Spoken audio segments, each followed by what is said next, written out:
Hey, puppy. How are you doing, buddy?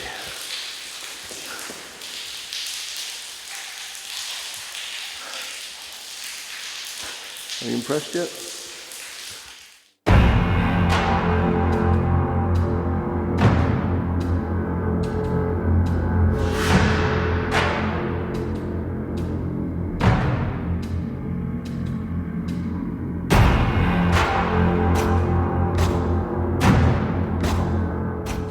If you open any current history book or watch any mainstream documentaries that actually manages to cover this part of the Second World War, it will be impressed upon you that Heisenberg, the nuclear scientist, failed to deliver a nuclear bomb to the German Reich, either deliberately, a thesis he discreetly hinted at himself in latter years, or simply because he could not make it work.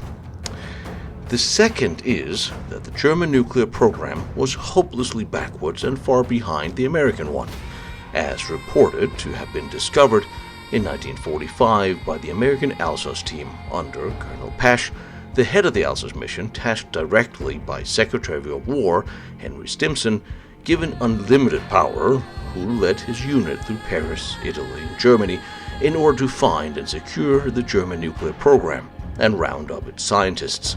He also had full clearance to kill or kidnap and do basically whatever he needed to do so, and later carried out wet works for the CIA.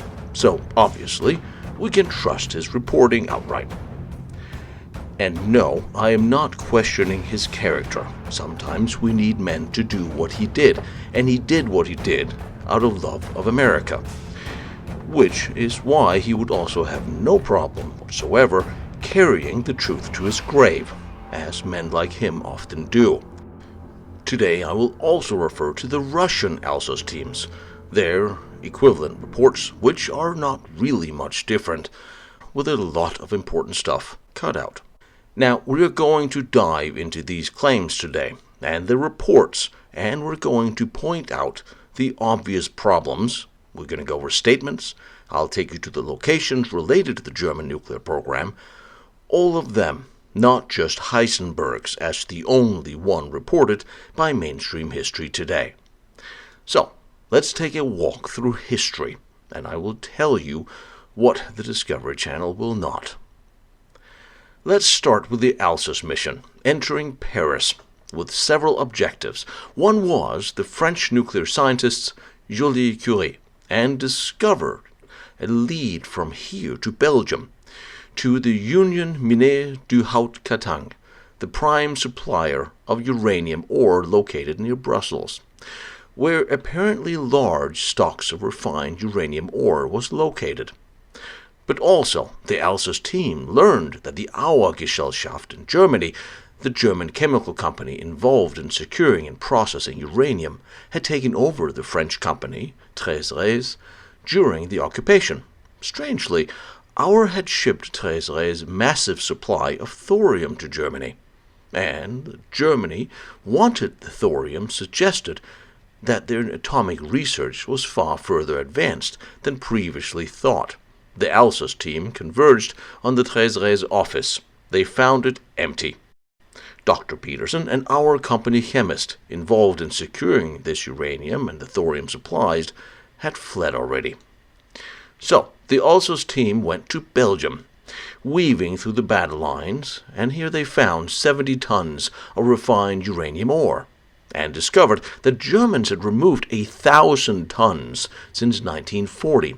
Much of this the Germans had stored in a warehouse near Toulouse, where Pash found it. However, he had to remove it without the Free French knowing, and he did so. He sent it back with the Red Ball Express, and on to the U.S. In his memoirs, Pash later notes that this uranium was used in the bomb dropped on Hiroshima. This begins to clarify why and how the Manhattan Project, despite its vast resources until then, still was low on uranium, suddenly now managed to have enough stocks for multiple bombs.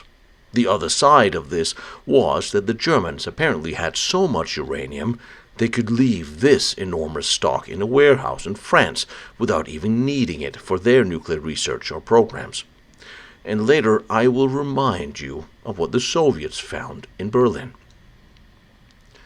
Now, the scientists on top of Pasch's wish list was first Dr. Fleischmann, who handled the German nuclear research in Strasbourg, Dr. Weisnacher, Heisenberg, of course, noted as the chief of the German nuclear program at the time, Dr. von Hagen, and of course Otto Hahn, who discovered nuclear fission in 1939.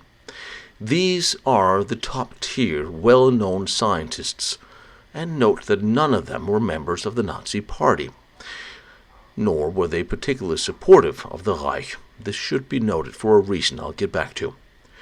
In late 1944, Alsace was in a rush. There was a great fear that Germans were on the cusp of deploying a nuclear weapon, and it was, of course, imperative to stop them. Sideline, Dr. Gerlach and Kurt Diebner later made this list, but first Dr. Peterson was found in a small town on the German border where he was tracking his missing rail cars containing thorium. He was the first who was caught, and with him he had a suitcase full of very interesting documents, none of which have, of course, been released by the archives yet. He had an interesting excuse that a prostitute had sold him this case, and he was hoping to recover some of that money if he could take it to the proper authorities.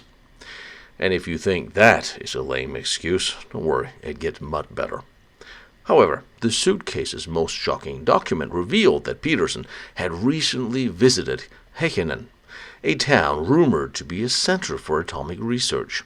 Later it was discovered that Germans actually had a lab there with an isotope separation unit, and in a nearby cave, an experimental pile. So this is how they find their way to Heisenberg's now famous lab in Heigellock. When the site was eventually captured, 1.5 tons of metallic uranium cubes from the pile produced by the Auerwerke was found buried in a nearby field. Hallelujah. They found the elusive German nuclear program. General Eisenhower radioed the Pentagon, and I quote, "Boris Pasch have hit the jackpot," end quote. So knowing what we know of the German resources, let's take a look at what exactly this jackpot was. Pasch wrote in his report that the Germans were far behind the American project. There was no concern needed, and he would mop up the remaining sites and scientists, of course.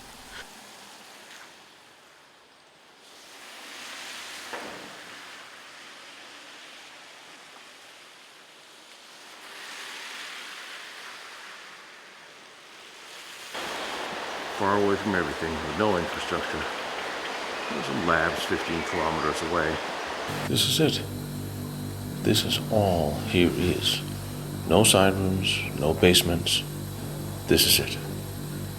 Something is very wrong with this picture. General Groves, in overall command of the Alsace mission, did not believe these reports that the Germans were behind at the time. His opinion only changed when the U.S. troops finally managed to gain possession of this last great German war secret, Heigellock, and the experimental reactor located in a cave there. Since then, this was the official proof provided that the German nuclear research had actually lagged far behind the Americans' Manhattan Project, which aimed at creating the U.S. atomic bomb. One could agree with this interpretation without hesitation, if there was not a number of other oddities that makes a critical mind ponder. For example, there are now declassified reports of the Allies on the subject of German nuclear research, one from the interrogations of the scientists involved in the German nuclear development by Allied specialists that took place at Farm Hall in England. Now the question must be asked, why were the German scientists being constantly interrogated here if they were supposedly so far behind the Manhattan Project? Couldn't the Alsace mission simply have clarified all relevant questions by finding these test sites? Or were there indications that the German nuclear technology was not as far behind as the public was led to believe? It is looking more and more as if it was not the Americans but the Germans who won the race to create a ready-to-use nuclear weapon when we incorporate the information I will now present to you. Now, much as I love a good conspiracy, even when I look through the papers they're given here about what they did after the war, Dino never mentioned that he put a patent out for a propulsion unit, for nuclear propulsion unit for tanker ships. This looks so small. This doesn't make sense. When you know how much money and time, dedication the SS put to the nuclear program, if this actually was an authentic test, then Heisenberg was just a decoy. And looking at this place, that bears witness to that. This is not right. This is smaller than Gottow's lab in Stadtilm. That's amazing.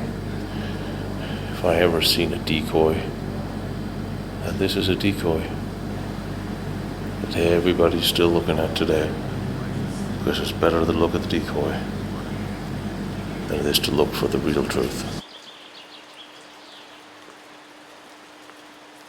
As I am now sitting outside the nuclear museum here in Heidelberg, where Heisenberg set up his final reactor experiment, it is clearer to me now than it ever has been before how correct I have been and others have been in our assertions that this is basically just a diversion. I had to see it. I mean, I knew what it looked like. But a few things that really struck me, having seen the nuclear reactor site in Gottow and in Stadtilm, was one, how small this was. No infrastructure. It's a very small little, basically a carve out in the side of a rock with a generator sitting outside in a hut. Even this facility is far smaller than that of Stadtilm, where he had a whole building and separate rooms for the generator and everything else. It highlights to me how unimportant Heisenberg's research really was to the Germans, to the German war effort, to Hitler and to Himmler and to those who footed the bills. When you then compare that to how much research and development and production was put into nuclear materials, fissional materials, uranium, thorium, not to mention tunnels in underground facilities in Unterverlagerungs dedicated to thorium enrichment, to nuclear research, development, enrichment, uranium, mining. The effort of the German nuclear programs, in plural, was staggering. The amount of money that was spent on the research and development of these weapons, developments that started, research that started apparently way before the war. And all Heisenberg, as their ace, could get is a little hole in the ground in a little cave with a little generator sitting outside. I always said Heisenberg was not the man they were betting on to develop a bomb, and he wasn't. Himmler didn't really particularly like him. Dino was the man to look at, and when you then you look at the introduction of what happened to people and what these various German nuclear scientists were doing after the war, it's not even mentioned in the papers that Dino patented a nuclear propulsion for huge tanker ships a few years after the war ended, and many other things. There's a lot more to this. Let's take a journey through, well, stuff. When the Allies found the German nuclear research laboratory in Heidelberg, they were extremely astonished to find it consisted only of reinforced concrete reactor built in a cave and too small to be critical anyway. Now, suddenly they were going through considerable trouble to get these same scientists to cooperate. How could the Germans help them when they apparently knew nothing? The frequently held view that Germany lacked the resources, the necessary nuclear physicists, anyway, doesn't become any more true just because you repeat it in every mainstream documentary. Heisenberg provided the basic idea, but scientist Kurt Diebner was an extremely good practitioner. Remember his name for now. There were also many others, such as Gerlach, Becky, Esau, Reben, just to name a few, and the Germans had, unnoticed by the Allies, built up a considerable stock of U-235 and heavy water as well, about 2 tons of each, in fact. But we are now told that they never had enough uranium or heavy water. The notion that there was not enough heavy water is one of the most popular arguments against a German nuclear bomb. But there is several parts of that myth that are problematic and never mentioned.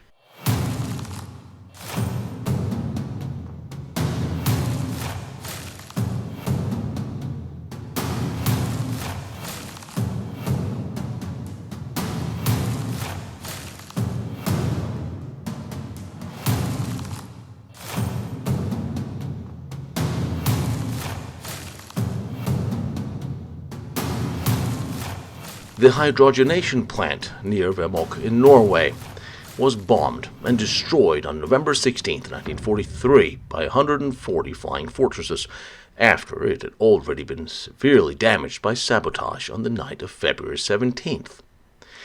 The remaining delivery of barrels of heavy water was supposed to be shipped to Germany on a railway ferry, but this plan was also sabotaged. End of story, right? Well, not really. That meant the production was stopped there. End of the German nuclear program, right? Wrong. In a comment by Dr. Diebner, later made to Dr. Wirtz, stated, when a few days after the ferry sabotage, barrels of heavy water suddenly arrived to us in Germany. Wirtz asked in astonishment where it came from. Diebner answered, this heavy water was the remainder that was drained off when the hydrogenation plant was dismantled and relocated to Germany. It had then become known to the Germans that an attack on the ferry was possibly planned, and so it only transported normal water barrels. The real ones were brought overland, and in recent years some of the barrels were salvaged, only to have been found less than half full. So if we follow Diebner's statement, a complete heavy water plant was transported to Germany in the autumn of 1943. The reason why this fact has so far received so little attention is probably related to the fact that later alleged by the Allies were unable to find such a German plant, or at least we have not been told that they have found it. Now, we know that there are several places such a plant could have been established. The tunnel system of Quartz was rumored to have one on a lower level, and of course S3 Jonastal near Ohrdruf.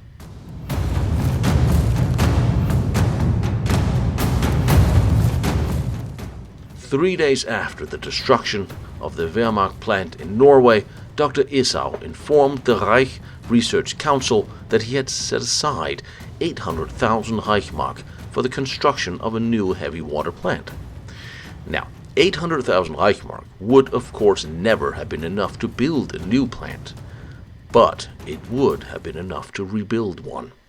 The following scenario was therefore entirely possible. And there are large caves and tunnels in the Ohrdruf military training area, which were also used as ammunition depots. In the autumn of 1943, the plant that had been dismantled in Norway and moved to Germany was installed here. It seems entirely plausible that this could have happened relatively quickly. And since we are having this conversation, could not some of the huge German military contract companies, such as IG Farben or Siemens, have constructed a heavy water plant in any number of their chemical or electrical plants? Of course they could. But even given the official narrative, should it be true, then there are far more ways of enriching uranium than just by the use of heavy water. Joseph Farrell reminds us all in his book, quoting that the German scientists had several methods of doing so. Celsius tubes and thermal diffusion, which is relatively inefficient, and of course Baron von Aden's cyclotron and electronic magnetic separation, and interestingly enough, his method was more efficient than that of Lorentz Betatron in the US. Paul Hartek's centrifuge, which at the time had already been brought into a high pitch of efficiency. Each of these methods can be used to produce feedstock for further passes through the system, which is what we did efficiently. In The Philosopher's Stone, Joseph argues the case that the Germans had the granddaddy of all isotope separation processes, laser isotope enrichment, something we are both working on proving in the coming years. So, there are many more ways of skinning a cat, as they say. And it's not like the Germans did not pour resources at problems if they thought they had a good idea. And one more thing, we have to remember the Germans never only bet on one card. Ever. There are always multiple groups working on the same problems, sometimes to their detriment, but sometimes to ensure secrecy and result. In 1944, Himmler gave exemption for 15,000 scientists from military service in order for them to return to work in nuclear science. And remember, the SS had avenues to almost unlimited manpower, funding, and a free workforce of forced laborers. So we are being told to believe that the might of the Reich and hopes of winning the war with a war-winning weapon hung on Heisenberg. And all that is supposed to have come out of these vast capacities was a slightly radioactive reinforced concrete in a cave under a church. And at this location, even if it had worked, there was no shielding, safety, and this looks to me like a diversion. At best, even Heisenberg knew better than this. But both he and the Americans were happy to tell the world of this obvious failure ever since, displayed as it is as a museum for all of the world to see how such an evil regime could not possibly be successful. Heisenberg, the white project that failed. End of story. All right? Now we can actually begin to tell the story. One arrow points back to Ohrdruf and Jonasthal, where so much have been witnessed by prisoners, workers, civilians, soldiers alike, including Allied soldiers, of massive complexes hiding underground. But what else was a few miles from Jonasthal? Well, the small town of Stadtilm, where Kurt Deepner's reactor was set up in a stone school building. And the Alsace team went there, a few days after Deepner and his team had left, with several trucks full of something. And what did the Alsace team, who filmed and documented everything they found, then show and tell from their visit to Stadtilm and the nuclear reactor lab they found there? Well, this is the exact video they took outside the building. This is the unedited, as released from the archive footage, here interrogating somebody, then outside the lab again, then, well, and no more. By the way, the same scenario from Heigelok, nothing from the inside that we all want to see. Why not? But let's recap for a minute and let me show you what's left of the lab inside and what we found in Stadtilm. After a very long time of searching, well, we found Deepner's school. You see one of the little cubes behind me? This is where Deepner's nuclear research ended. At the end of the war, he had moved from Kummersdorf, from Gottow, and this is where the final research of the German nuclear weapons project was housed, in this small little building.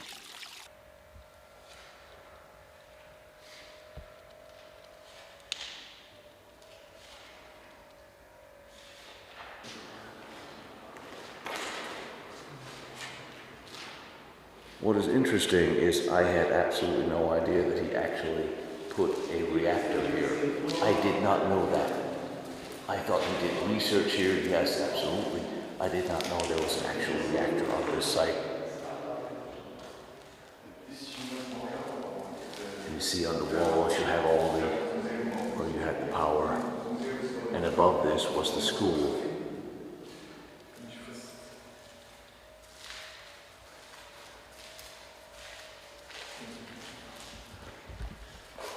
We have to find some pictures of this place.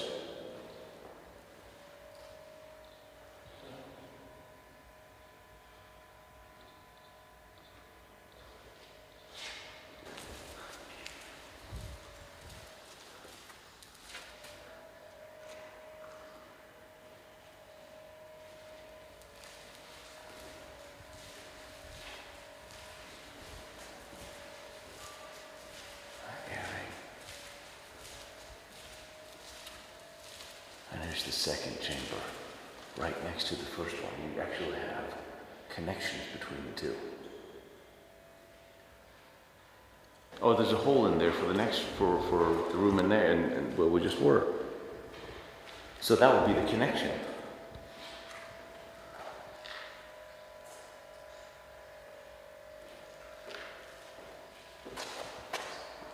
Lots of air irrigation in here. And this was underneath the school, and of course he took over the whole school, which makes this look quite a lot bigger. So there was a connection between the two rooms through this gate here.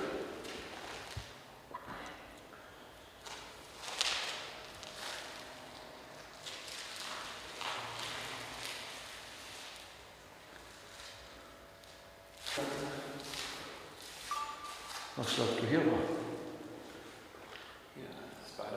Spiderwebs. I'm sorry, I forgot to tell you about the spiders.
I'm standing inside one of Kurt Diebner's reactors. I'm not glowing in the dark yet, and we did the Geiger tests.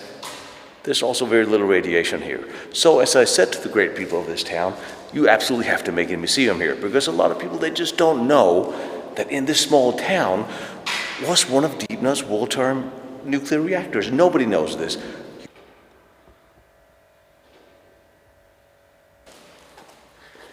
That is exactly what I was going to ask you.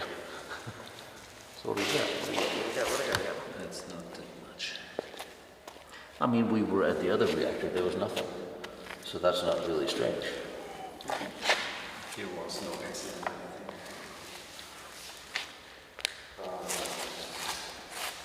Maybe some grains broke off. Then 19. some evidence here. You got more than background, but it's not much.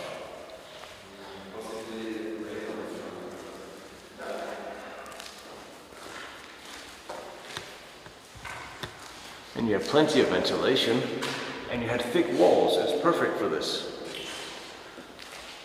So, woher kam die Strom? Was war der Strom? War da eine Elektrizitätswerke hier in der Nähe rein, oder? What do you got? Das ist nicht viel, ne? What do you got? 27, all right.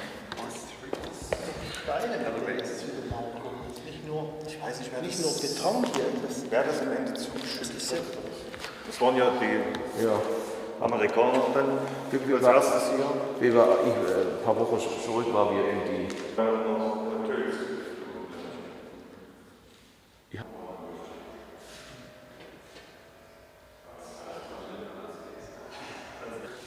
This is so cool. So down here was the gate where they would have brought in whatever they needed.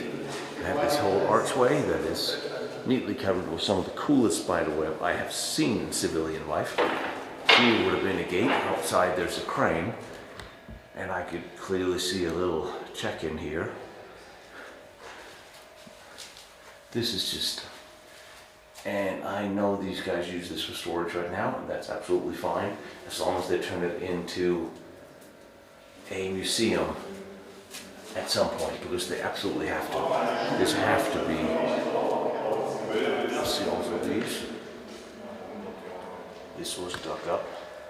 Probably a cable duct, I don't know.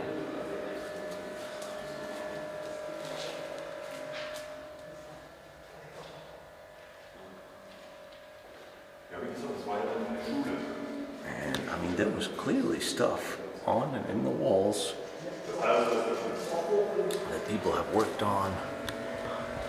And again, the school was upstairs where the actual research took place. Officially, there's practically no material to be found from Stadtilm, the other nuclear research laboratory. Is there a diversionary tactic behind this? Possibly. The assumption is indeed plausible. Even the attempt of trying to get hold of any literature about Deepna is doomed to fail, because there's none to be found. Nothing. And although the Americans visited the nuclear research laboratory in Stadtilm in such a hurry, there are only isolated references to it. The same applies to the type of work carried out by the nuclear physicists there. Heisenberg himself says that he never intended to build a bomb, which is not surprising, since he himself said that he was not a Nazi. But Deepna, who worked in Stadtilm, did, and he was 100% on board with the cause. The Allies later assessed him in the summer of 1945 as follows: very friendly on the outside, an unpleasant personality who cannot be trusted. Everyone except Dr. Bagge doesn't like him. He could certainly be trusted to use all his strength to build a bomb, and Deepna knew more about atomic bombs than he let on. End quote. How can this not be front page history? How can there not be a museum, a destination? There is another nuclear reactor in Germany, other than the one in Heidelberg, other than the one in Gottow. There's one sitting in a school building. I wonder what else was there. If this is as little infrastructure as they needed to do a nuclear reactor. In the early summer of 1939, Colonel Erich Schumann commissioned a nuclear physicist, Kurt Deepna, to examine the relevant information that had come from Hamburg researcher Paul Hartek. Hartek and a colleague had previously written to the Wehrmacht High Command and pointed out the possibilities of such a new weapon. After various consultations and discussions, a separate department for nuclear physics was set up by the Army Ordnance Office in mid-1939, and Deepna took over its management. This military research project was located in Gottow, near Kummersdorf, south of Berlin, conveniently where the Wehrmacht's test site for explosives and projectiles were located, right next to the rocket test facilities where von Braun was testing rockets. Here Deepna and Heisenberg at times crossed paths with the first experimental nuclear reactor, one that had a near-catastrophic accident when the pile began to run away from them. We visited this site a few years ago. Remember, this is what we found there. This is the reactor. Yeah, it's hollow. You can look inside. Going to. I'm just after talking about it for so many years, then here it finally is. And it's so small, relatively speaking. The strange thing is there's no radiation. It's only outside on this side. I mean, there would have been a false floor because... I think here was floor, then wooden house was here. Yeah. And here in this concrete case, there must be the reactor. There was a round reactor. Yeah, it was and round. with the rods. He used the paraffin here. Yeah, paraffin. They want heavy water, but there was a lack of heavy water at this time. So they used paraffin, I think, and this uranium cubes. And it was refined uranium. Later we can measure and then show you. Yeah. It's just interesting that there's no radiation inside. Yeah. They used a round housing, I think. Yeah. Seen it on What's that thing?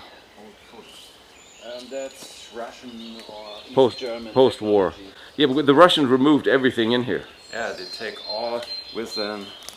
It's just amazing. It's so small, and the walls are so thin, and it was still a nuclear reactor.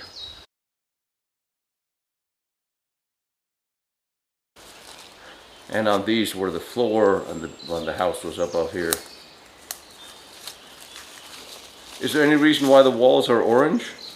I don't know. Maybe some iron particles in the color. So, das war Teil von die Originale gebaut, ne? Ja, das habe ich, diesen eine Bild. Ja, das ist ein eine schwarz-weiß Bild auf die Aber guck mal, du siehst den Zustand von dieser Wand hier, ne? Ja. Ist gut. So, deutscher Beton geht eigentlich nicht kaputt. Und diese Beschädigung hier, da gibt es Gerüchte, dass das mit dieser Schmelze zu tun hat. Aha. So von die Heiße. Ja, also durch die Hitze ist der Beton geschädigt worden. Aber die Kran hast die ganze Reaktor-Core hier gestellt. Genau, der hat sie hier hingestellt. Hier stand das Ding. This is where the crane was. Yeah, the pole from the crane and The fundament. crane goes inside the house. Wow. So they put the reactor core right there. Do you think, because that was hot and melting, that has something to do with the destruction of the... The historians say that. But of course all the papers are in Moscow. So is that have a radioactivity to it, since that was closer to the core? No, we can check it. No. So what was that for? That was for... That's an oval pipe? Never seen a pipe that was oval before. Maybe this tank was Yeah, here. so went here. I don't know. So this would lead into the reactor core? Possible. Yeah, the building is sort of symmetrical with the wings on both sides.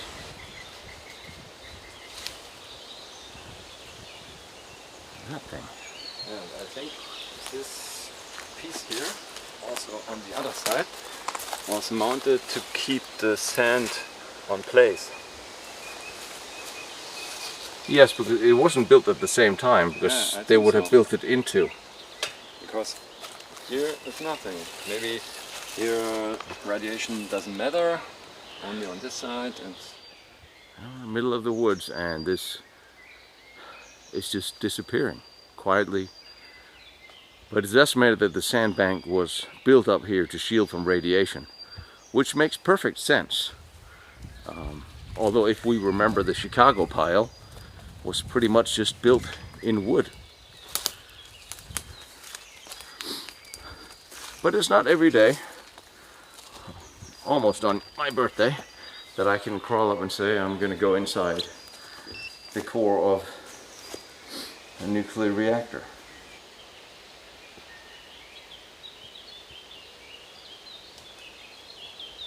Over here, where they put down the reactor core after it started overheating. And I'm just wondering if the metal here outside we have 0.6. What is the current level in Hiroshima today? Oh, I don't They know. cleaned it up, didn't it? Level above ground, up here.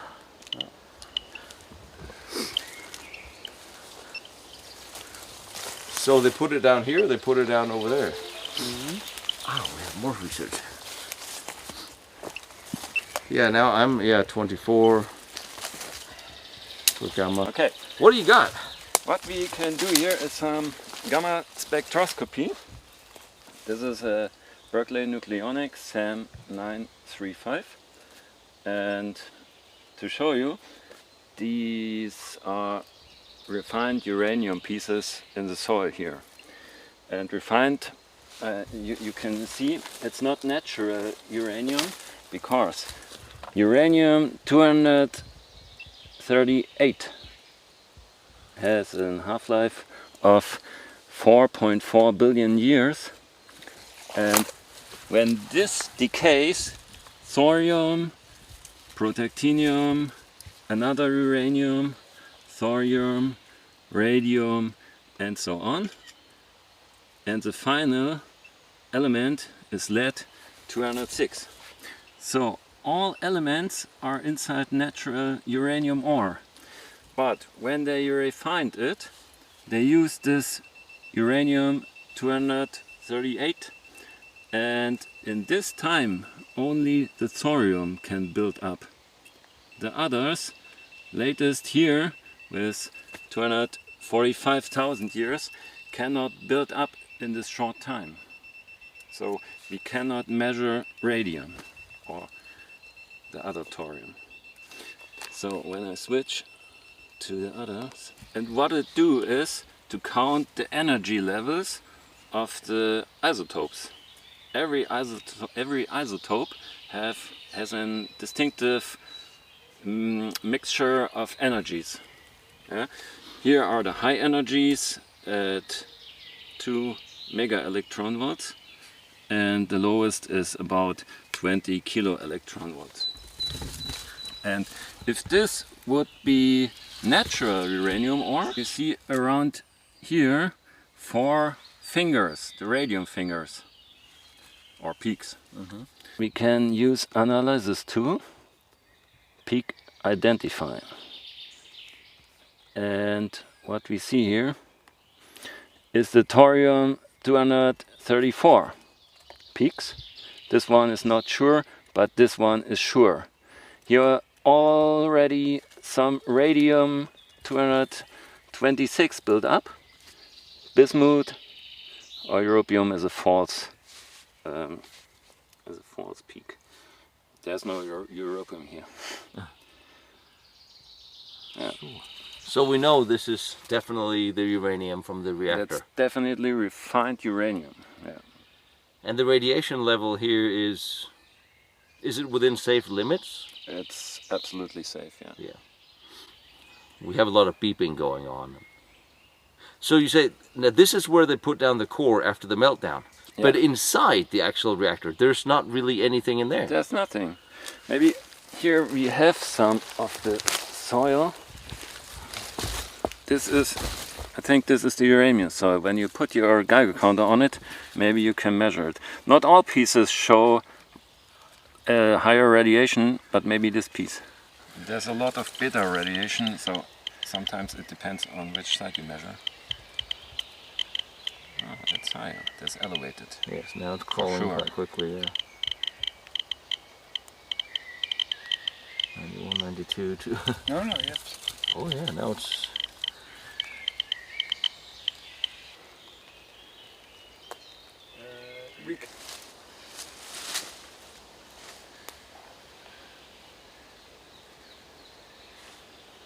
I'm so glad there's a ladder. Now, why is there a ladder leading into a reactor?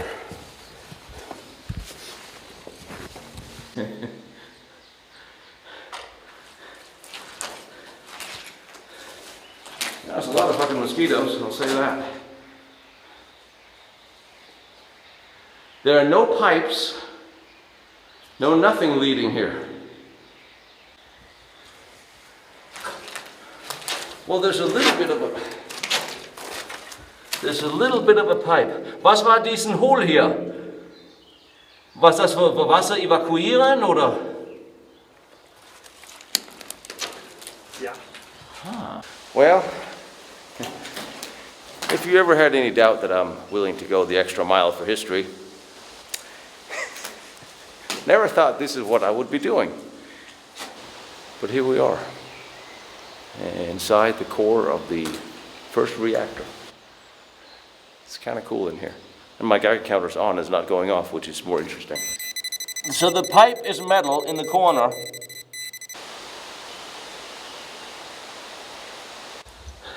What interesting things are you finding? The same as before.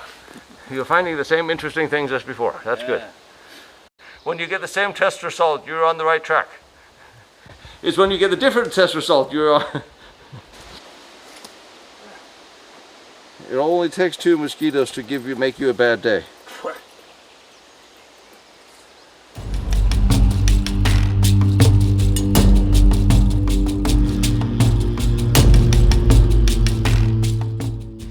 At the start of the war, Germany had 2 competing working groups in the field of uranium research.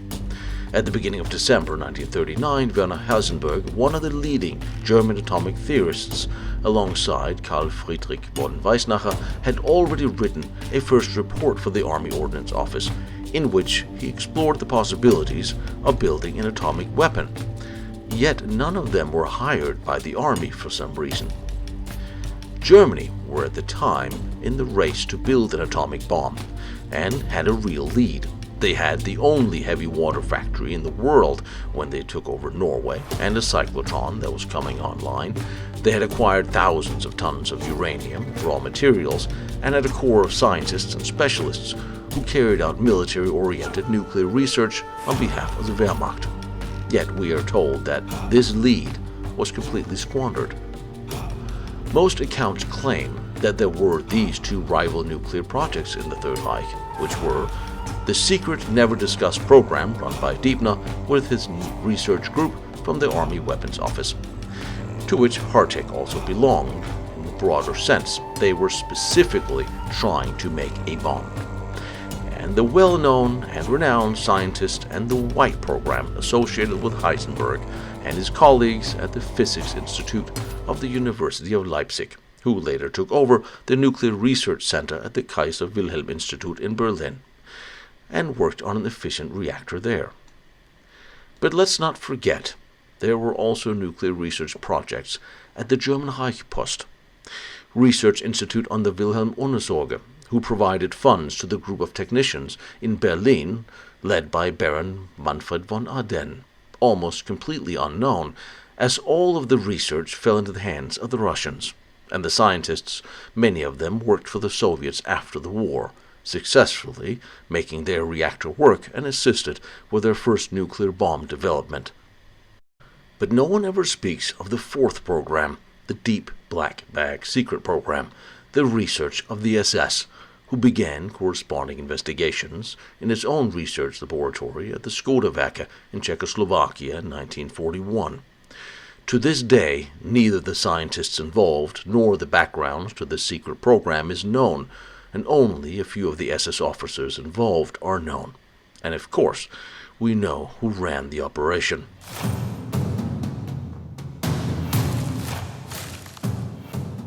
These were highly advanced experiments and developments that were surrounded by a 3-tier impenetrable security wall. They had several parallel research projects on the atomic bomb. A statement accredited to Heinrich Müller at one point was in charge of the security of the SS program and quoted, "I knew what we were ahead of the others in some ways. One of the reasons for this may have been that we managed to intercept and decode radio messages from the Soviet spies in the US sent to a complex in Moscow. A spy ring in the Ottawa area in Canada also sent radio messages to Moscow, many of which we decrypted. The information was made available to our scientists and not to our competitors. So I can say with good reason that we were up to date with the US results, which shortened our experiments enormously. So not only did the SS have some of top-tier scientists working on our program, but we knew much of what the US program was doing." End quote. In 1943, Colonel Pash managed to discover one of several Soviet spy rings. Roosevelt, however, forbade any interference, probably not wanting to offend his new friend Stalin. The SS, meanwhile, took advantage of both sides and were thus able to save on corresponding development costs. The Škoda project was under the leadership of SS General Hans Kammler, the same man in charge for the V-weapon production and the numerous underground construction projects, including, of course, the one in Jonasthal. The scientists interned at Farm Hall was monitored, and all their conversations were recorded and eventually published. Do note the first publication was edited. After being informed of the American nuclear bomb dropped, the scientists were having much discussion about what this new bomb was. Otto Hahn was distressed that it might have been his discovery which had led to it. Heisenberg and Weizsäcker did not believe it was a uranium bomb. However, Deibner, on the other hand, thought it completely possible that it could have been a real atom bomb. Corsing supported him in this assumption that the Americans probably produced the explosives using isotope separation by diffusion. It remains to be noted that the only people who did not seem surprised by the existence of a uranium bomb was Deibner and Corsing. After it was confirmed that indeed was a uranium bomb, the discussion continued. Weizsäcker: I believe we did not succeed because all physicists did not want it to succeed on principle. If we had all wanted Germany to win the war, we could have succeeded. Hahn: I do not believe that, but I am grateful that we did not succeed.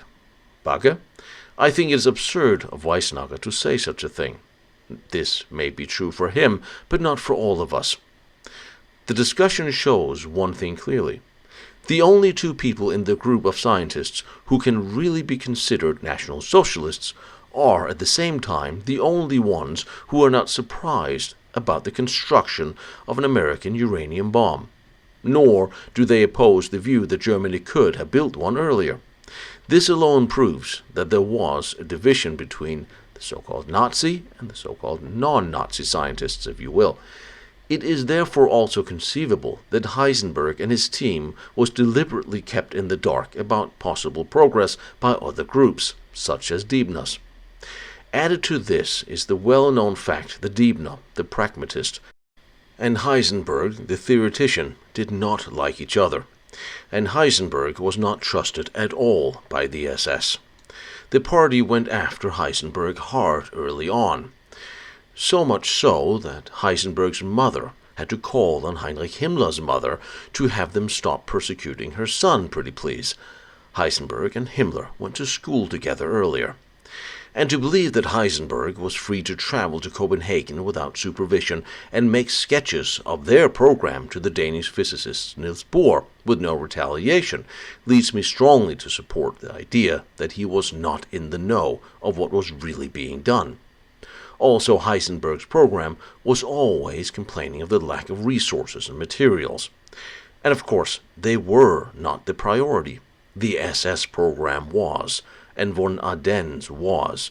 It enjoyed the direct support of Hitler, and on the board of von Ardennes' staff, directors sat both General Kammler and General Dornberger, at the behest of Heinrich Himmler. Mainstream history claims that the Third Reich under Adolf Hitler cancelled the German atomic bomb project in 1942, but that is not true. The hard facts are that at the end of July 1944, a large accelerator, a so-called Betatron, with a 287 megawatts, was put into operation in an underground facility, which is still secret today. Only partial documents are found about its existence, and the Super Betatron was coming online, designed by Professor Dalbach, the Swiss scientist. Beryllium or beryllium oxide was to be used as a moderator. Neutron reflection jacket. Cooling was carried out by using liquid nitrogen and oxygen. At the beginning of March 1944, Hitler himself personally congratulated the physicists Professor Walter Gerlach, and Paul Hartek, and Karl Wirtz, Otto Hahn, and Dr. Steinbeck for their intellectual work. In November 1944, they then proceeded to realize a fantastic idea with the aim of significantly increasing the extraction of plutonium. They relied on a work by the French couple Julie Curie from 1934 on B plus decay.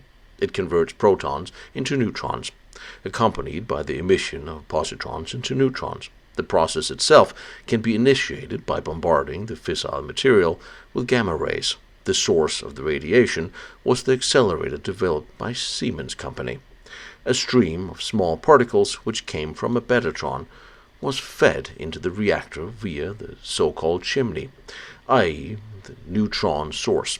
In this way, large quantities of plutonium could be obtained.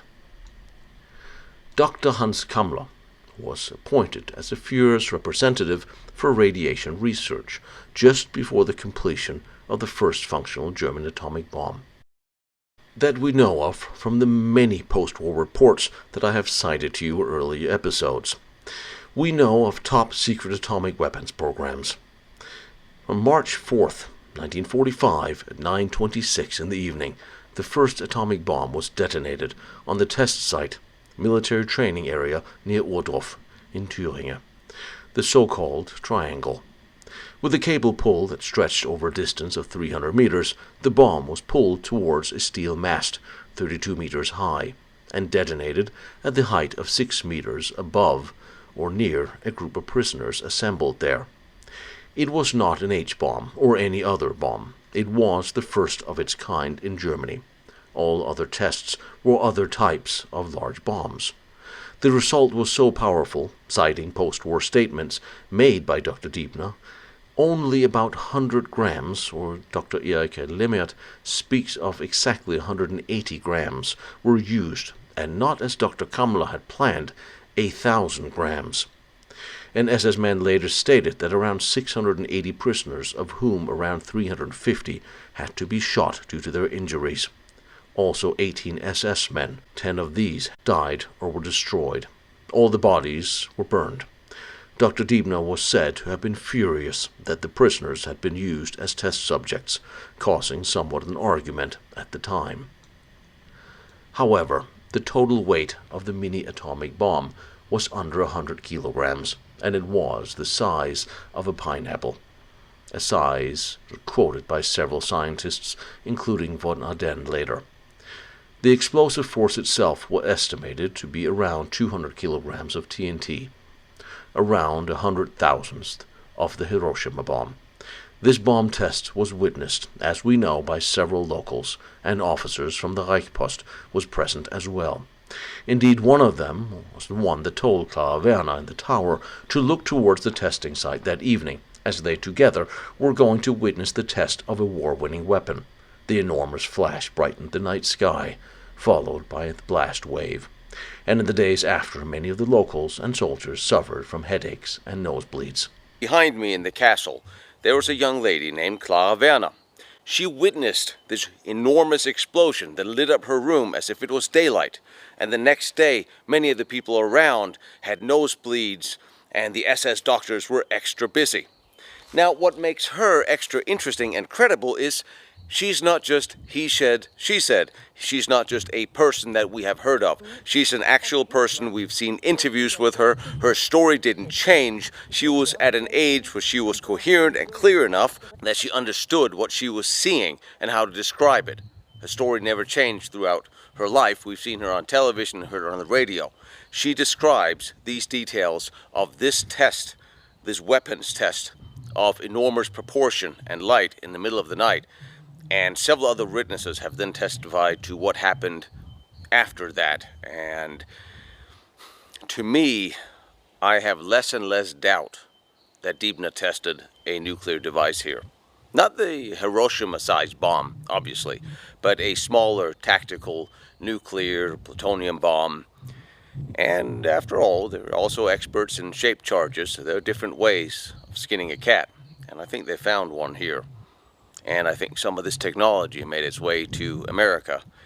And from what I'm hearing, it made its way to America before we tested our nuclear device. Which leaves us to think maybe that's one of the reasons nobody wants to talk about what happened here. Because maybe this technology made it to America before we had ours ready. And that opens up a whole another can of worms. And clearly here seen over the back of the castle, you can see in the distance the very large German test proving grounds not that many miles away. It is clear that if something large had been tested at this location, it would easily have lit up the castle and been seen from here. Incidentally, aerial photography from that time confirms a very large explosion took place on these proving grounds and are further backed up by reports to Stalin found in the Russian archives.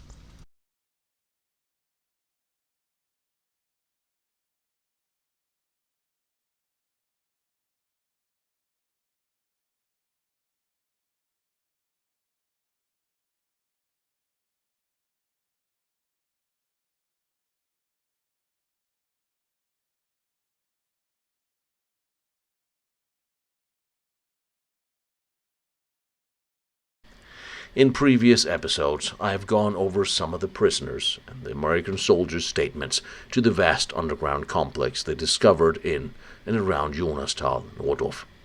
And General Patton himself said of the advance to Ohrdruf that the conquest of Ohrdruf was the greatest opportunity in world history to cover oneself in laurels. Now that is a hell of a statement from a hell of a man, just about taking a mere army proving ground, if that's all it was. One of the post-war prisoner statements in fact describes the underground facility being more reminiscent of the equipment of a modern nuclear power plant.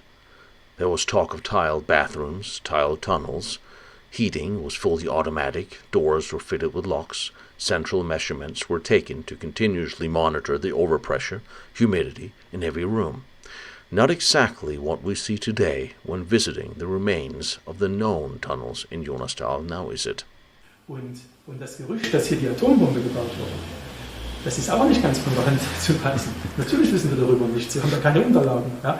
Aber wir wissen zum Beispiel, dass Dr. Diebner in Stadtilm saß. Dr. Diebner war der Atomphysiker, es gab ja verschiedene Gruppen, Heisenberg, Diebner und so weiter, war der Mann, der vom Heereswaffenamt gefördert wurde. Also das war, ich sage jetzt mal, der Nazi. Ne? Und Dr. Diebner, das wissen wir auch, war ein Spezialist für Hohlladungsbomben. Er hat also diese kugelförmigen Bomben gebaut, wo der Laie jetzt sagen würde, chemische Ladungen knallen nach innen auf den Kern, unter Umständen eben auch auf Uran 235 oder so und verdichten den entsprechend, ja? Und führen da zu einer, heute wird man sagen, Atomexplosion. Ja? Das war damals in den Kinderschuhen, muss man natürlich sagen. Ja? Aber Dr. Diebner hat sein Labor in Stadtilm, mitten in der Stadt, im Keller einer Mittelschule gehabt. Dort hätte er mit Sicherheit keine größeren Experimente machen können. Ja? Klar. Mit anderen Worten, warum sollte er nicht den Truppenübungsplatz für Versuche, für Feldversuche genutzt haben? News, ne? Ja.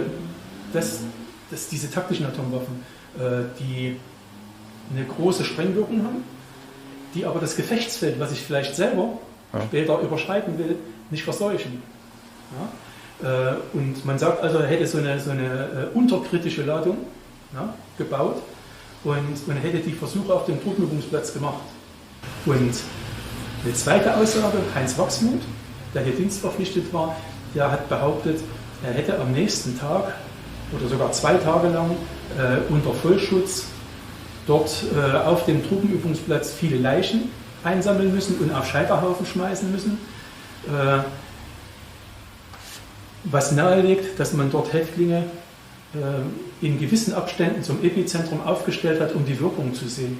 Also wenn das gemacht worden ist, ist es natürlich eine große Schweinerei. Ja? Und es müssen Leute überlebt haben. Also es gab Leute, die noch aus den Gebüschen gekrochen kamen, wo so sagt, das ist ja in der Aussage zu sehen, und die SS dann sofort erschossen hat. Ja. Und die wurden alle verbrannt. Und wenn ich jetzt nochmal an die Befreiung des Nordlagers denke, General Patton und der Besuch von Eisenhower, die diesen Verbrennungsplatz dort oben sehen, ja, dann fragt man sich doch, warum wurden Leichen, die eigentlich begraben sind, nochmal verbrannt? Krematorien gab es ja nicht in Ohrdruf. Was sollte da vertuscht werden, ist die eigentliche Frage. Waren das auch noch Opfer dieser Explosion? Wollte man vielleicht zahlenmäßig was vertuschen? Das sind alles solche Fragen. Ja? Und die Frage, ob Deutschland an der Atombombe gearbeitet hat, die steht eigentlich nicht. Natürlich haben die dran gearbeitet. Ja? Ja. Da bin ich felsenfest von überzeugt. Wie weit man gekommen ist, ist die Frage. Den Geheimdienstbericht von Flerov muss ein Mann mit gutem technischen Verständnis gewesen sein, der über diese Explosion berichtet.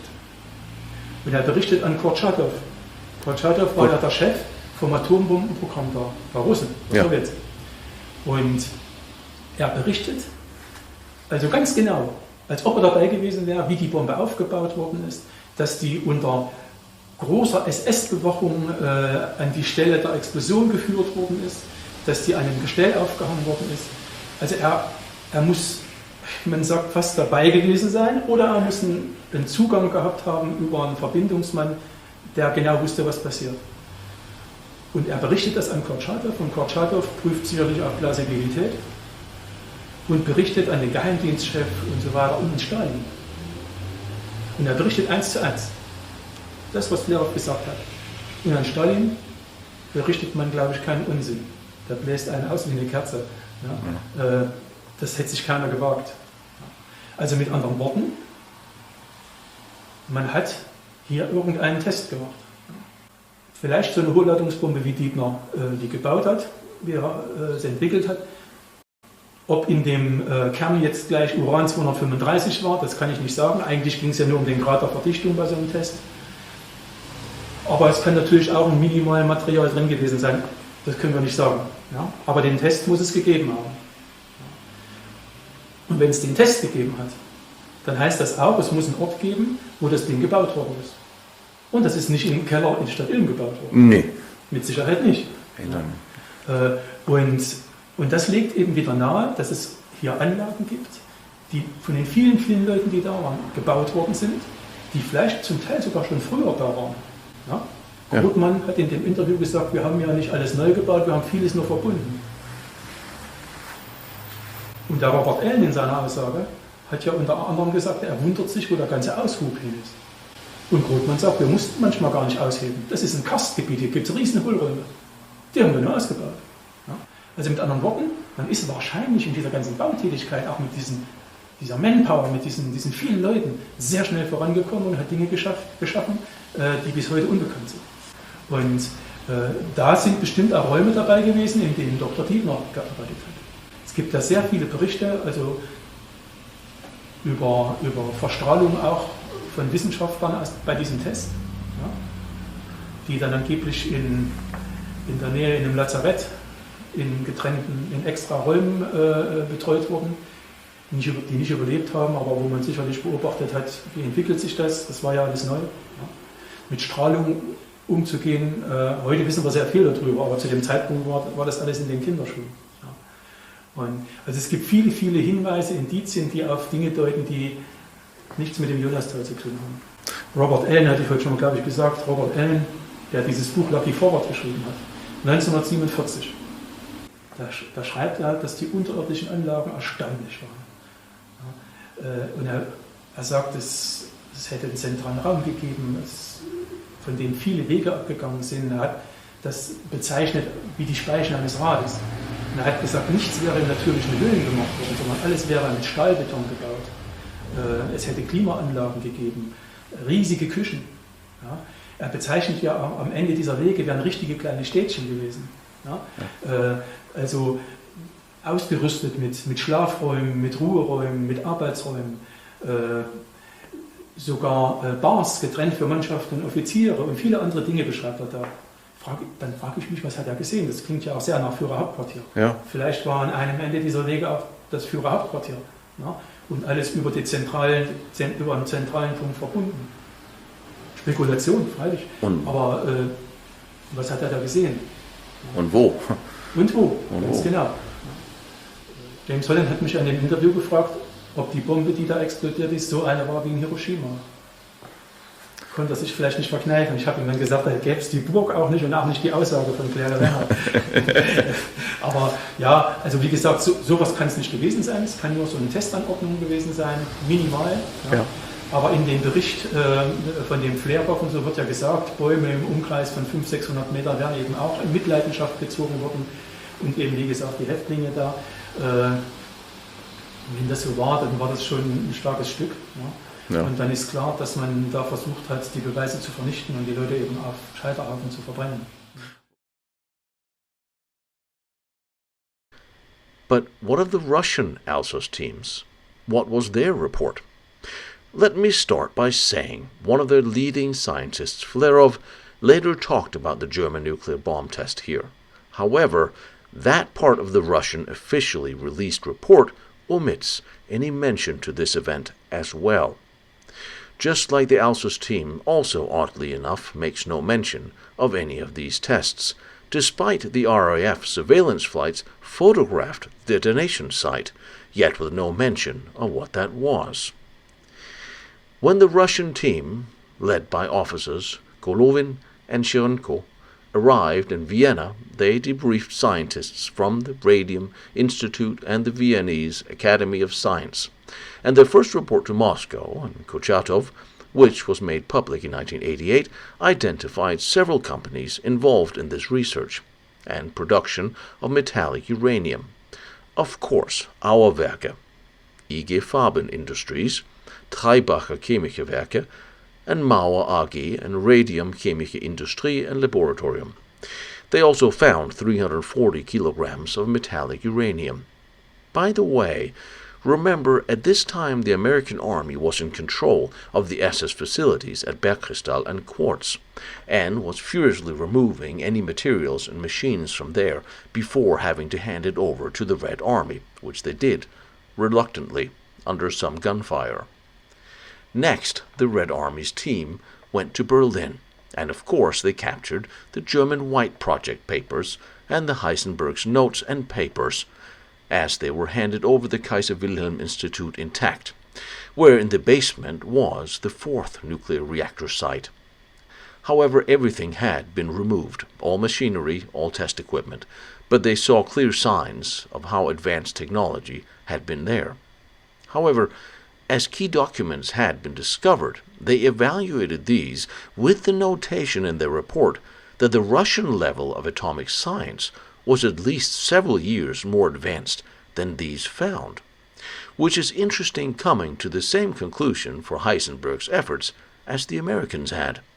However, when they arrived at von Aden's laboratory, they immediately had soldiers seal it off, thus it would not be looted, and here they discovered a new electronic microscope, a mass spectrometer, a 60-ton cyclotron, a plasma ionic isotope separation installation, and they immediately made von Aden an offer to set up his own lab in Russia and continue his research there, and of course some of theirs.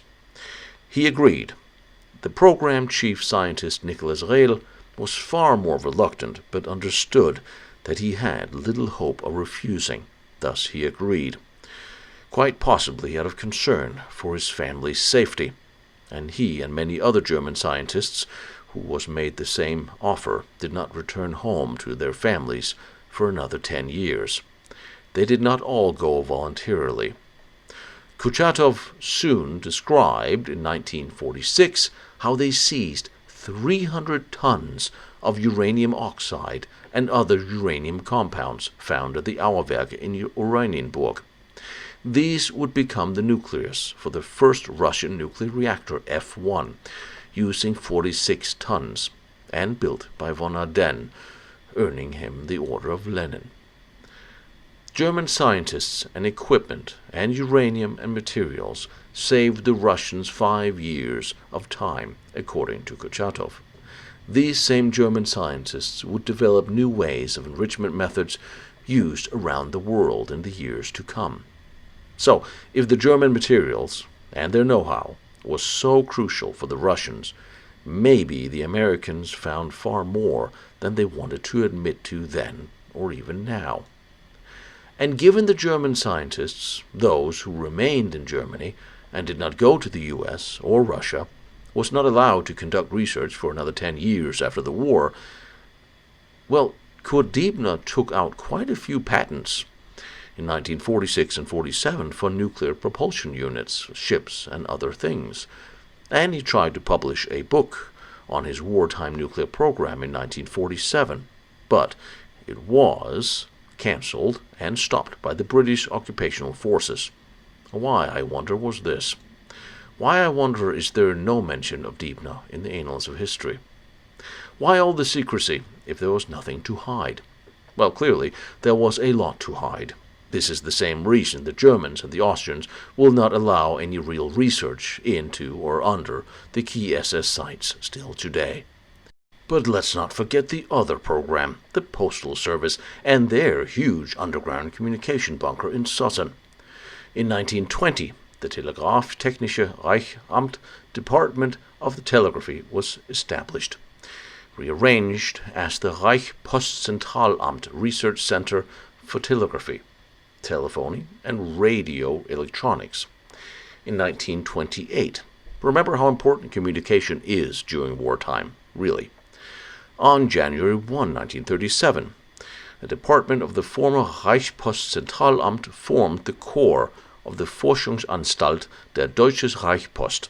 From that date, the RPM subsumed all research and development departments in the area of television engineering, high-frequency technology, cable, wideband, transmissions, metrology, and acoustics, microphone technology.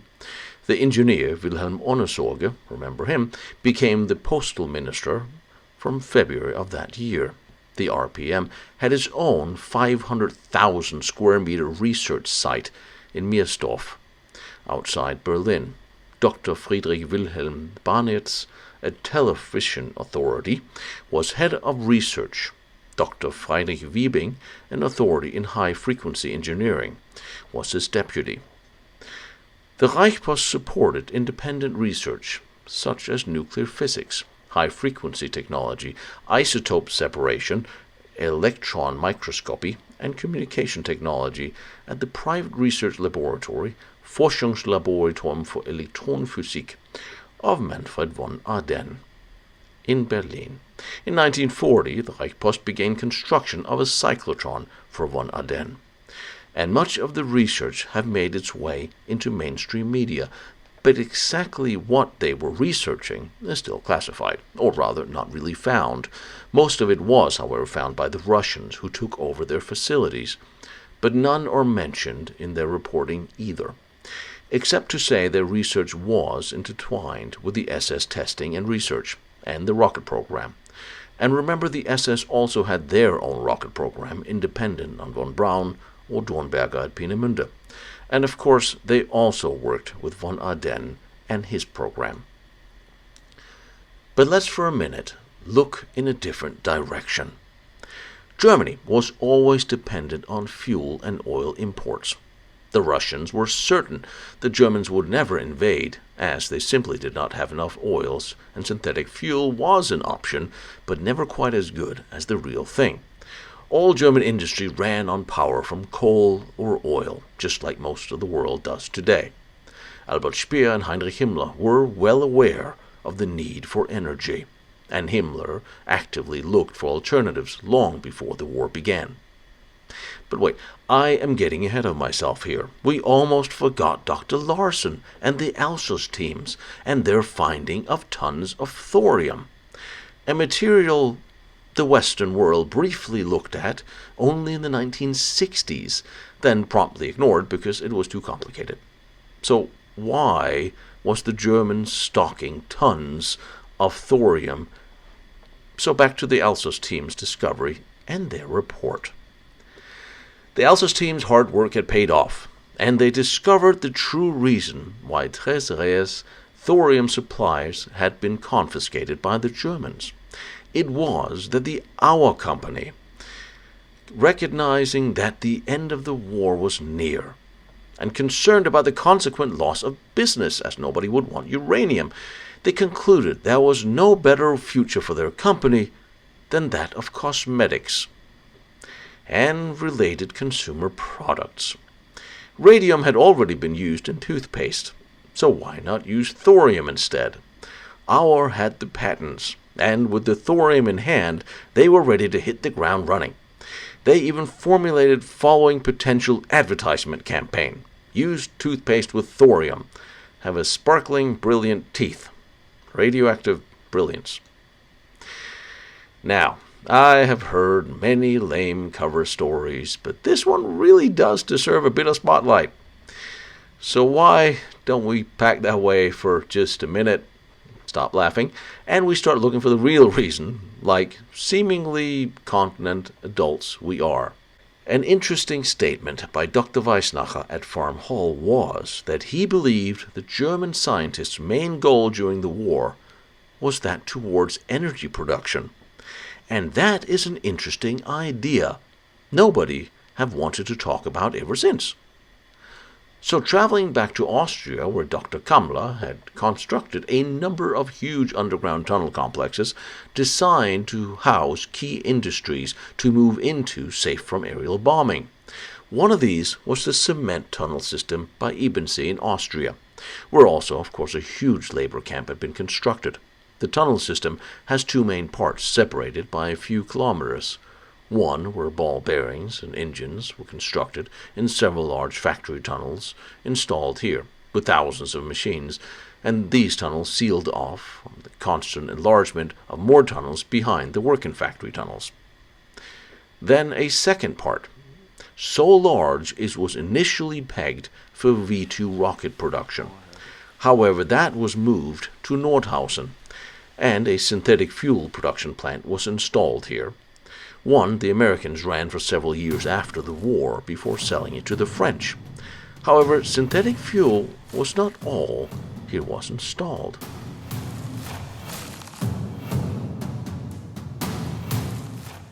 Ernst Gaston Joseph Solvay was a Belgian scientist who invented the Solvay process, or ammonia soda process. It is the major industrial process for the production of sodium carbonate, still used today. And he also began extensive research into, and you may have guessed where this is going, thorium and energy production from thorium, something the Solvay company is patenting and working on today around the world. Now, Solvay himself died in 1922, but the research he started already in 1920s was continued in 4 of the tunnels at the cement facility, something you could call prime real estate. Only the most important industries would be permitted to be relocated into these and other tunnel systems. So for thorium to have such a prominent place in one of General Kammler's prime locations says something about just how important thorium may have been. And I wager that the SS, or Kammler, or any of them, were planning to go to work for Revlon or Colgate after the war. They were looking for cheap energy. And thorium is cheap and abundant. It's not nearly as volatile as uranium, but it can produce energy, and given a few more processes, it can be weaponized. You see underground tunnel, that's for a pump station. Right. Okay, and for you, this is what a collapse looks like? Yeah. We will see a lot of them. Yeah.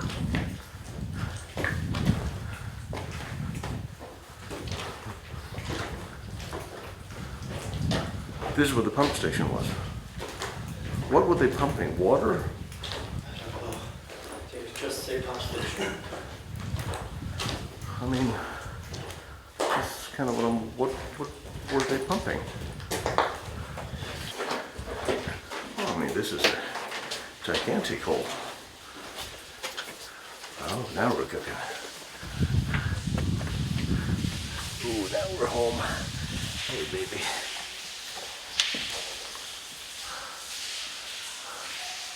Yep.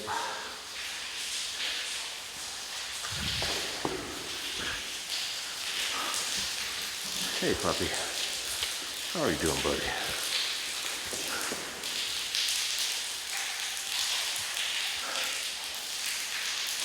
Are you impressed yet?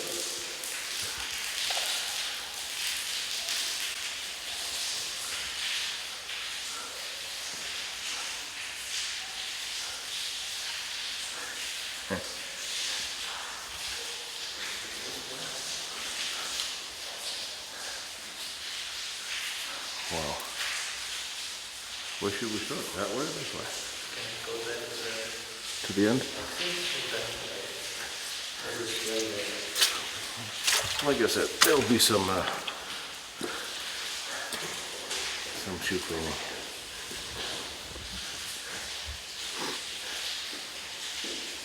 Look at the, as we would say, artifacts.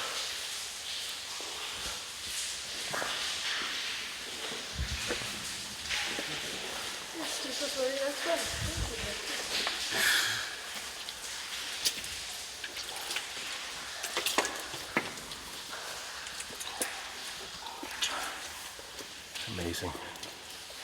These places are just so amazing.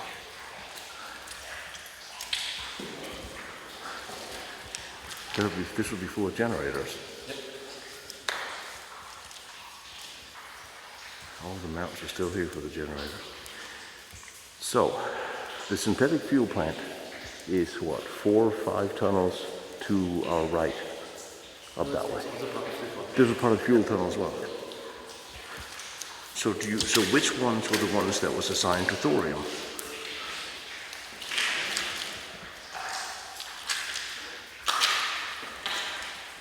And yeah, this is sort of the mud.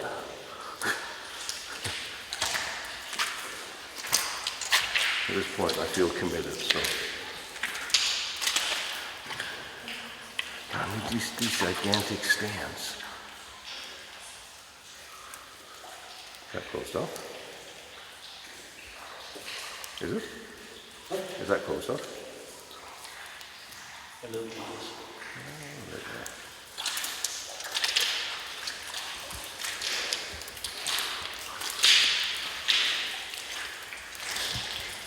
It's just these gigantic walls.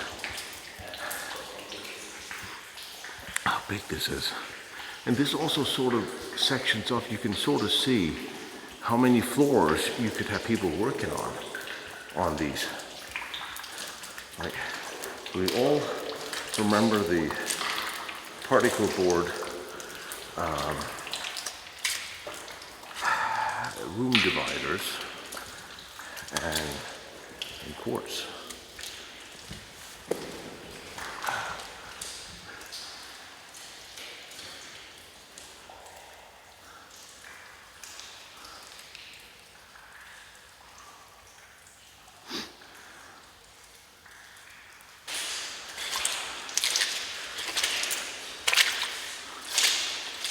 Parallel tunnels.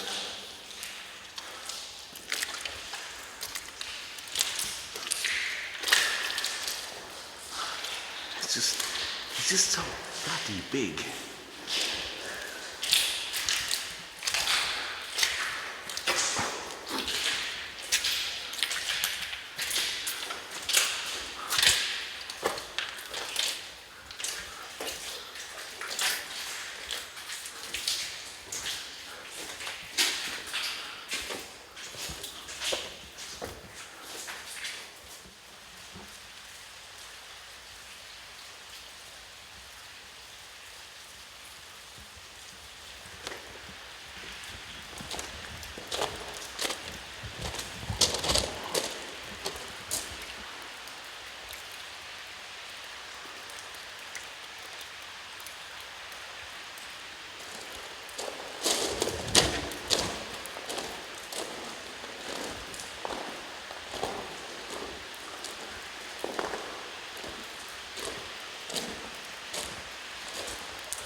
A ruler.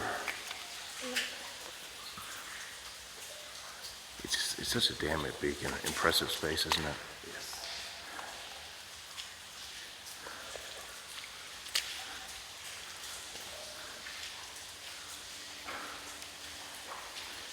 It really was something to walk through the big side. And I will forever be grateful for the people of the cement quarry to let me, because that really was something interesting to document. And we still have a mission in there to find the boot and bring that to the museum. That should be, with a little luck, tomorrow.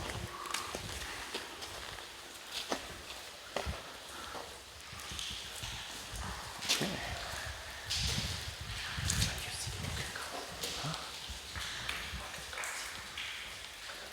They're up. Holy shit. I knew when I went to the other part of the section that there was something on this side. I just thought they were working here. Octagons on the floor. Octagons? Octagons. Why did it have to be octagons?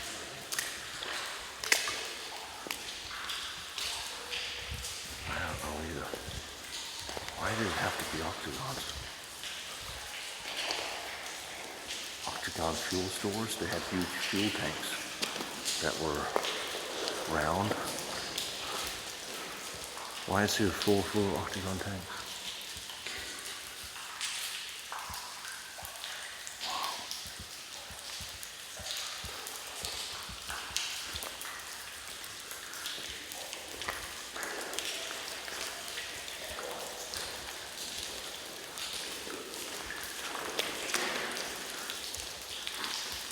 You know, there's something comforting about knowing that we have people on the outside who knows we're on the inside. The construction wood is still here. It's funny how they were building these arches interspersed and not connected. And then octagon floors. What was octagon? They had fuel tanks, they were round. They had plenty of fuel tanks that were in normal shapes.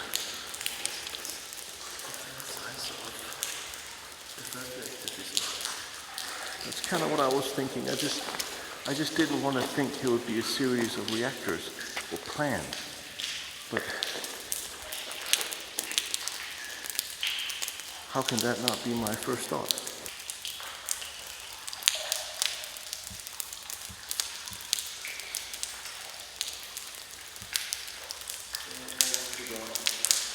Here, fuel production is here, alternative fuel production is here. Everybody's represented, and what was the one thing the Allies wanted to talk to Kammler about? Ebensee. Okay. That was the memo. That was the memo that came through the Allies, the Americans, and the British. They wanted to talk to Kammler about Ebensee and about bank accounts.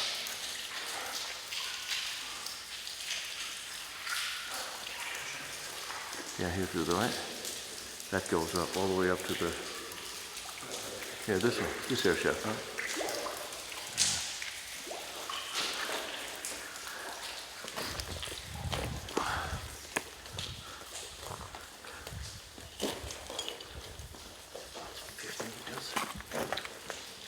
There comes a tunnel that connects to the twin tunnel there. We have to be a little inside. Yeah, yeah.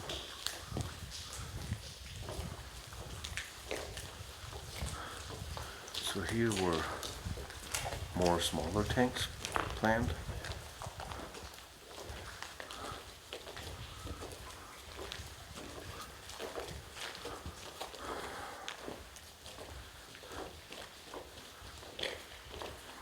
Yeah, you wouldn't have to sink a new, I mean, in Stadtilm, he would sink his pile into the ground. I could look. Heisenberg would sort of build something to sink his in. In Gottow, it was built up. There's no reason why you couldn't build this up. Okay, this is definitely collapsed. Lots of electrical, the usual. Oh, I love when you say that. So, cross beams, that would not go across, so there wouldn't have been this is also too short for the top floor. So they were planning on having some sort of smaller tanks in all of these. I see a big space.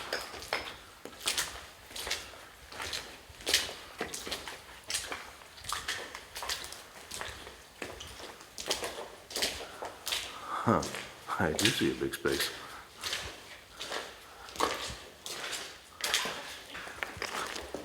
Remember, This is lovely.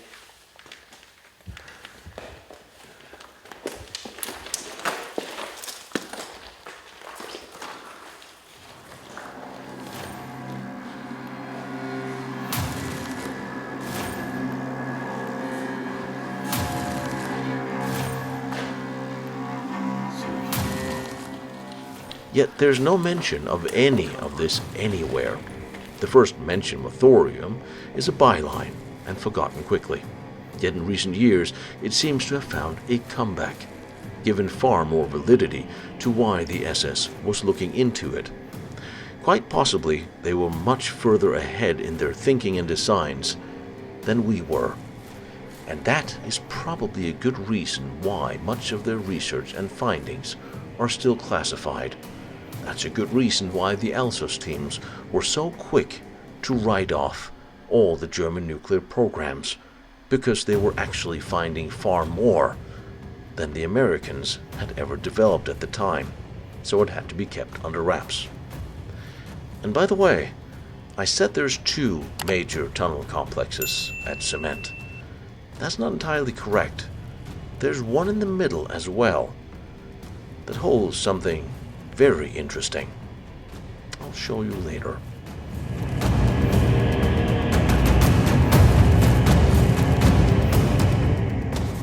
my name is Tino Struckmann. I run Lost Battlefields.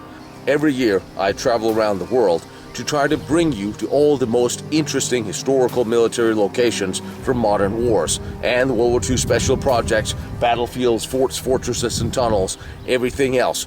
Things you may not be able to see or go to yourselves. Please join me on Patreon or join Lost Battlefields through the website so you get access to all my files and my notes. It really does help, and like, follow, share here on the channel if you can. That helps too.